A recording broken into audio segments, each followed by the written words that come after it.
So without further ado, Mayor Frank Mercado.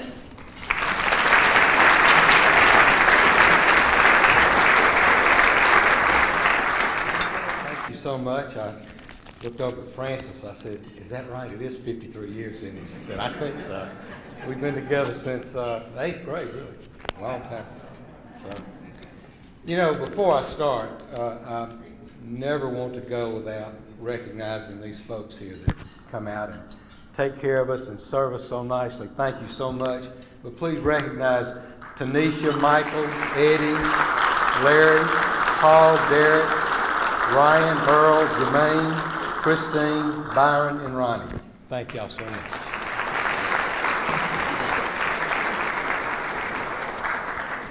Well, I appreciate everyone being here today. It's a pleasure to speak to this group. Thank you for braving the weather. It certainly is a little nippy. Again, thank you for America's First Credit Union, Leanne. I appreciate your kind words and the fact that you are in our city and serve our citizens so well. Thank you. And to our chamber, y'all do just a great job, man. A wonderful event. Thank you for hosting it. And you've done, you're new, and we're proud to have you. And we're just excited about the things that you're going to do for the chamber as well. And then we've had an opportunity to recognize the city employees, but I want to publicly thank each and every one of you. And they're spread out throughout the audience here, and I know that every day I see you tirelessly give of your time and your energy, not to just to do your job, but just to do it with excellence. They're all forward thinkers, they're great visionaries.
Audience here that we recognized.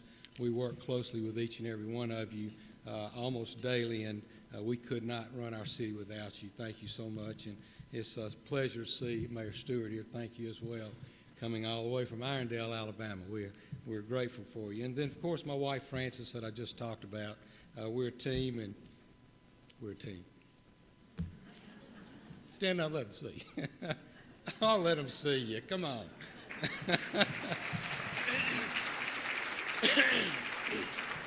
Of course, my sisters are here, my sweet daughter, who they don't hesitate 1 second to tell me what I'm doing wrong, and I appreciate that. I always like to use this time to pay special attention and recognition to some of the outstanding citizens that we have and that live in our city and just do things that we don't even know about. People who go above and beyond to help others or to give of themselves in an exceptional way. And today I have 4 individuals here that I'd like to honor. And the first 2 gentlemen I'd like to honor are Dr. Jerry Lohberger and Fultondale firefighter, Mr. Chad Miller. Would y'all stand? Thank y'all. So in early October, In early October, there was a softball tournament taking place at our Hoover Central Ballpark, and during one of those games, an umpire experienced a cardiac arrest, heart attack on the field. Dr. Lohberger and firefighter Miller were both coaching during that game, and when they noticed the medical emergency that was taking place, that one of the umpires had suddenly collapsed, in mere seconds, they jumped up and ran over and started tending to this gentleman. They quickly assessed that he had stopped breathing, and they began CPR. And thanks to their quick action of these two men and several others standing by, they were able to save the umpire's life. Gentlemen, we want to thank you both for not only serving in your respective professions, but also for being great members of our community by serving as coaches. Thank you also for your selfless act to help save a life. Thank you so much.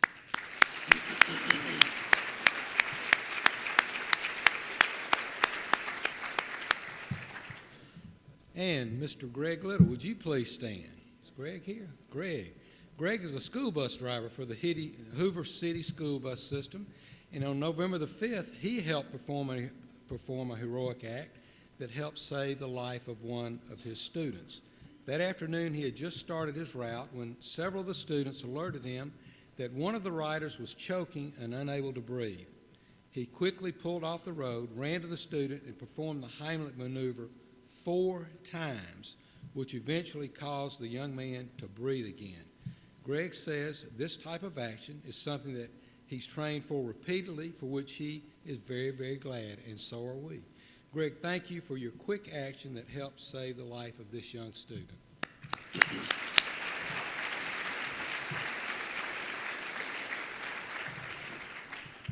And Mr. Ira Levine, he certainly would have been here, but unfortunately he could not be with us today because he's undergoing surgery. But he is in no doubt a familiar name and face to many of you here today. Ira served as a leader in our business community for several years. He's been a member of the Hoover Chamber for 30 years and served on the board of directors, and just an avid promoter of businesses in our city and the surrounding area. Ira has been a stalwart in our community, openly sharing his knowledge and experience with others, and always with the goal of helping Hoover grow and be the best that we can be. We want to thank him for his exemplary service over the years and say a heartfelt thank you as he enters into his retirement.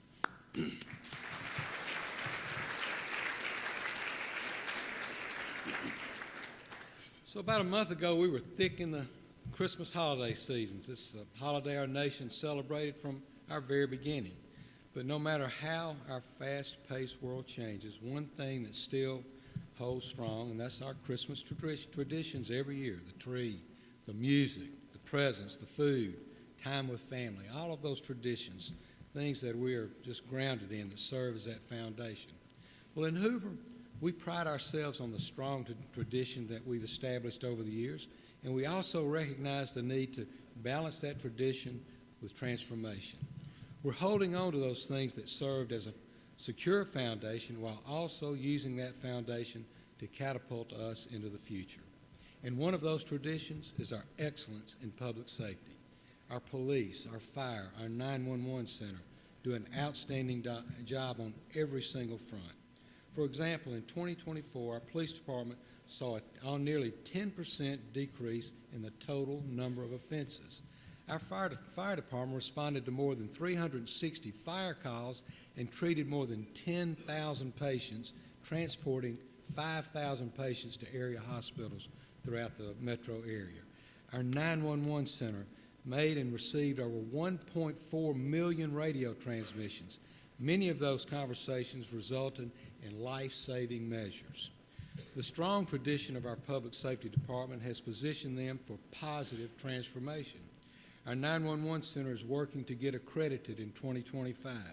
They will join our Hoover Police and Fire Department that are both already accredited agencies. Our fire department will open our new fire station number 1, located along Highway 31, not too far from the original fire station 1 in the Green Valley area, which is where our city actually began. And you know, I might just go ahead and add, one of the guys that built that fire station by the volunteers, the volunteer fire, he's here today, Mayor Frank Skinner. Stand up, Mayor.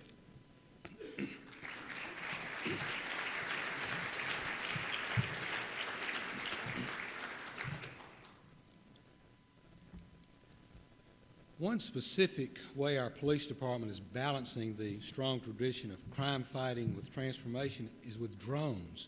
The department has a total of 15 drones that it currently uses, and one of the coolest is the fact that it acts as a first responder. It's really kind of incredible when you think about it. The goal of the drone is to arrive on the scene of a situation before the ground units arrive and to provide first responders with initial information with a bird's eye view of that incident. A police officer drone pilot works a regular shift in the Flight Operations Center located at City Hall. From that office, he has the ability to fly both police and fire calls for service and launch the drone from a dock located on the roof of City Hall. To fly in this manner, a waiver had to be obtained from the FAA. The police department obtained a certificate of authorization for a beyond visual line of sight waiver. And this waiver allows the drone to fly within 3-mile radius of City Hall. This setup allows the live video feed to be streamed back to the dispatch center, a command post, or even down to the individual cell phones of the officers. The drone also has a regular camera and a forward-looking infrared. We have recently used the forward-looking infrared camera on brush fires and apartment fires. With live stream being sent to the battalion chiefs on the ground, they were able to send manpower to the most needed area of the city. And as you can see, drones have been incorporated into our everyday operation for public safety, and I want to just share a bit of technology that we've invested in to help assist our officers. This technology is out there to help fight crime, and that has a great deal to do with why our city is so safe. You know, I was at the Big Ten meeting this past 2 weeks ago, and all the 10 cities, the 10 largest cities were there. Tuscaloosa and the city of Hoover, the only two that have this technology and made this type of commitment. So I think it's pretty cool that we have that for our city. So with that, I would ask our public safety folks to stand up. Chief Durzis, Chief Bentley, and Director Moore. Please stand up if you would.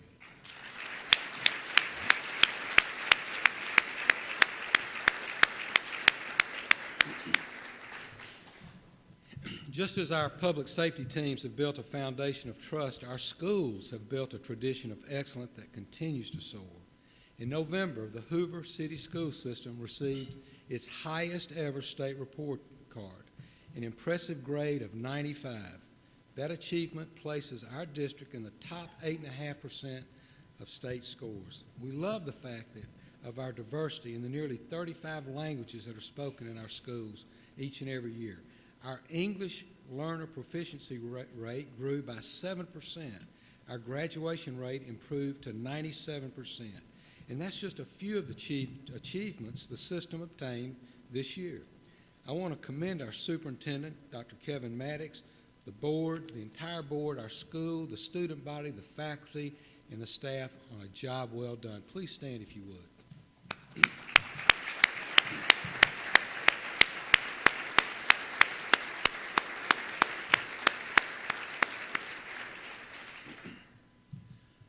No doubt another of Hoover's strongest assets, the wonderful neighborhoods you'll find throughout the city.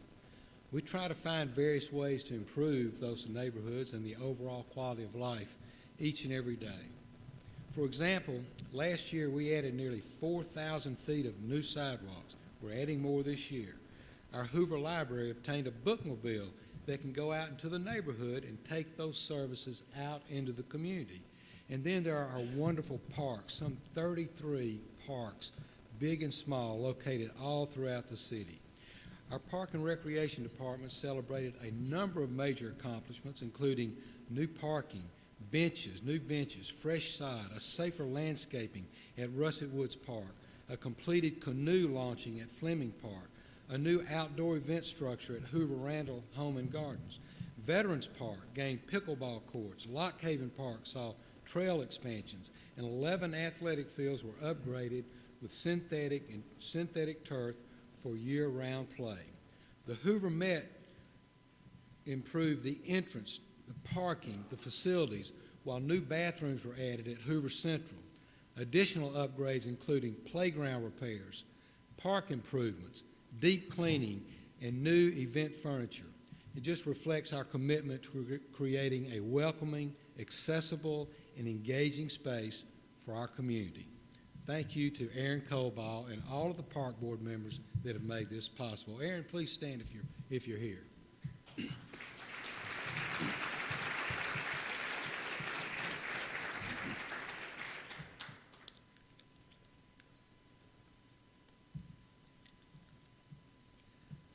Our neighborhoods are the heart of Hoover, and they are complemented by the strong pulse of the economic vitality seen in our thriving business community. Our draw to open new businesses remains strong in our city. This year, nearly 170 businesses joined the Chamber of Commerce, bringing the Chamber's total to roughly 870 members. The Chamber also held over 40 ribbon-cutting events, most of which I attended. And it's always a treat to see these new businesses open in our city and to celebrate with the excitement of all those new owners. In 2024, the city issued 2,898 commercial permits, roughly 300 more than last year. And we were fortunate to have several economic development announcements in 2024. I'd like to highlight just a few of them. Barge Design Solutions moved into Meadowbrook Corporate Park in October, increasing the STEM business jobs around the 280 corridor. Hoover-based OHD, or Occupational Health Dynamics, grew from its location along Highway 150 and relocated its expanded location to the Meadowbrook Corporate Park. The Heights in Inverness was announced in May. Now, this is a mixed-use development that will occupy part of the old Southern Company space in Inverness. I'm optimistic that it will bring new residents, new jobs, and vibrancy to the area. Also in Inverness, Bassmasters moved its new corporate headquarters along the shores of Lake Heather, and this is just a fitting tribute to that beautiful natural asset out there in Inverness. And certainly the biggest announcement I think that we could have ever made was that of Trader Joe's, which will be locating at, go ahead. I thought on my campaign I would just get a sign and hold it and say, "I got you, Trader Joe." So anyhow, this much anticipated retailer is projected to open in the second quarter of 2025, and it will bring new life to the former Bed Bath & Beyond store and the entire area. The developer also has additional plans for this shopping center. So all of this just kind of goes to show that people are starting their businesses in Hoover, building and expanding their businesses in Hoover, and we are really happy to welcome them here. The Hoover Met, since its opening in 1988, the Hoover Met has been a cornerstone of growth and opportunity for our city. Originally home to the Birmingham Barons, the Met hosted countless exciting moments, including the unforgettable era when Michael Jordan took the field. When the Barons relocated downtown, many feared it would be a major loss for Hoover, but the reality was quite the opposite. It was a win for both cities. About 4 years ago, after their departure, Hoover leaders broke ground on the Finley Center in 2016. That visionary decision transformed the Met complex into an even greater asset, elevating Hoover's ability to host large-scale events like the SEC tournament. In August, we were thrilled to announce a contract extension with the SEC that ensures the tournament will remain in Hoover through at least 2028, with an option to extend it to 2030. This tradition not only brings excitement and economic benefit to our city, but it also reinforces Hoover's reputation as a premier destination for sports and events. To sustain this success, we committed to significant upgrades at the Met. Over the last 3 years, we've invested $23 million in renovations, including modernizing our locker rooms, a new media room, repaved the parking lot, upgraded lighting, a redesigned main entrance. Currently, we're completing an additional enhancement such as renovating the third base club level, replacing all chairback seating, and revamping the concourse. These improvements are essential to keep the Hoover Met competitive and appealing for visitors and events alike. The SEC baseball tournament grows in size and stature every year. We set a record last year with 180,000 participants. While we celebrate its rich history in Hoover, we know there are many cities eager to host this prestigious event. That's why we remain focused on not just maintaining but transforming the Met to meet the needs of today and tomorrow. We are committed to ensuring the Met continues to be a catalyst for growth, a source of pride for our community, and a shining example of Hoover's ability to balance tradition with transformation.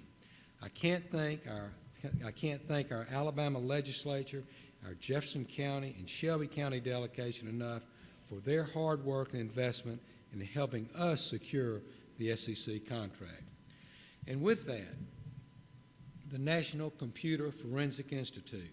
In that same vein, for the last 16 years, Hoover has served as home to a one-of-a-kind facility that serves our nation, the National Computer Forensic Institute, or NCFI.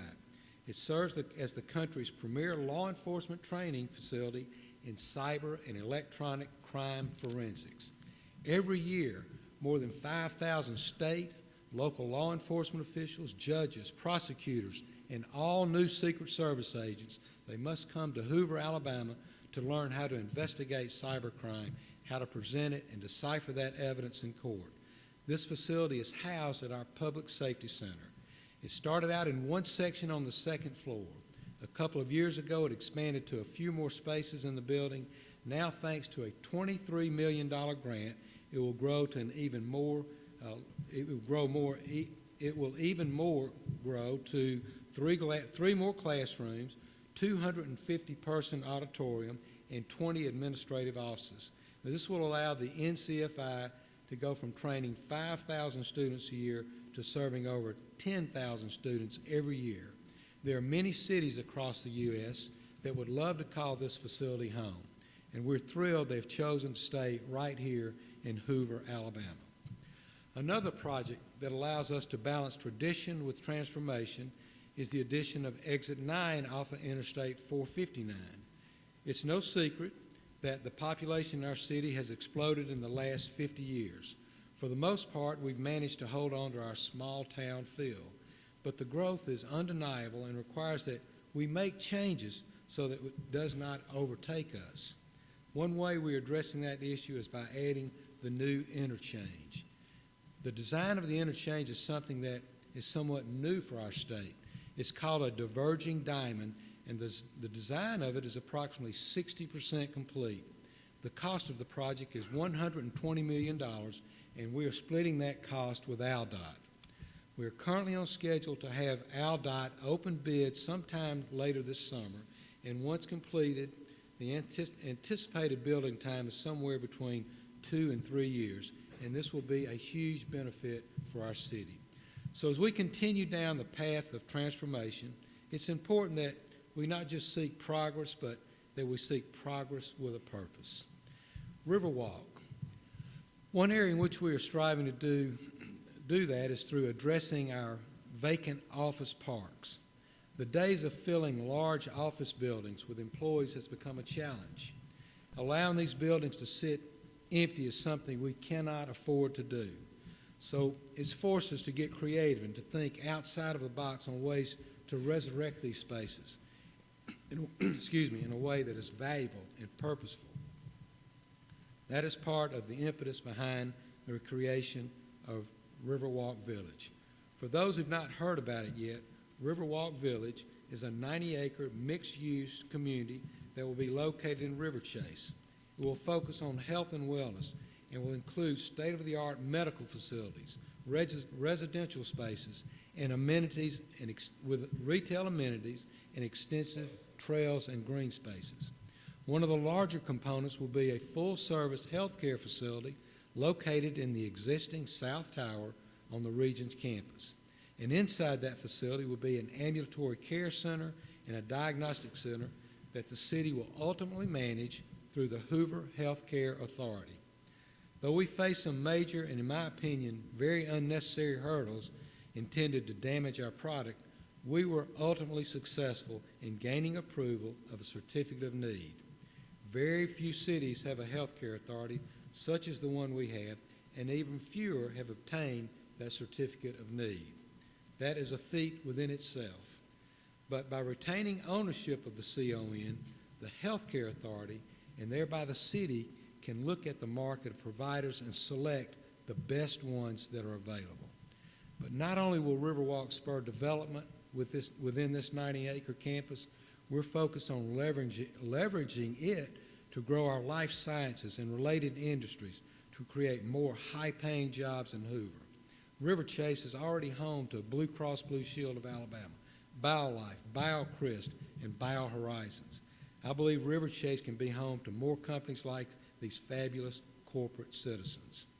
The hurdles we faced with Riverwalk taught us valuable lessons about perseverance and collaboration, and we emerged stronger and more united in our vision for this transformative project. Can you imagine the energy of Riverwalk Village? Families enjoying green spaces, businesses thriving, and a state-of-the-art medical facility serving our community.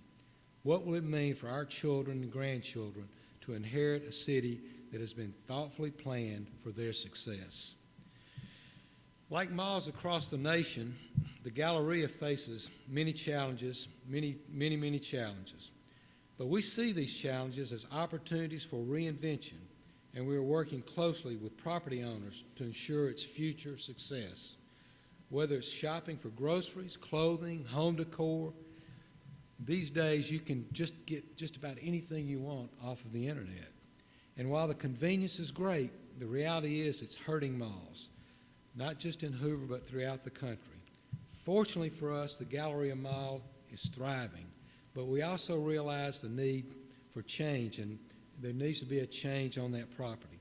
The challenge that we've been faced with over the years, though, is that the Galleria is owned by at least 8 different entities, and the challenge has been getting them all together to discuss and share what the future looks like for the Galleria. So in an effort to help us figure out this definitive direction and the most viable option, we will do a market assessment study of the Galleria in 2025.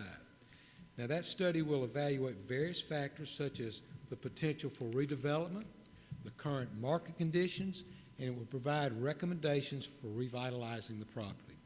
Fortunately, we've got the owners of the Galleria on board, and we are very hopeful that this will provide some helpful insight in blazing a path forward. And of course, all of this costs money, but the goal is not just to have progress, but progress with a purpose. Every year I visit our schools and I talk with our students.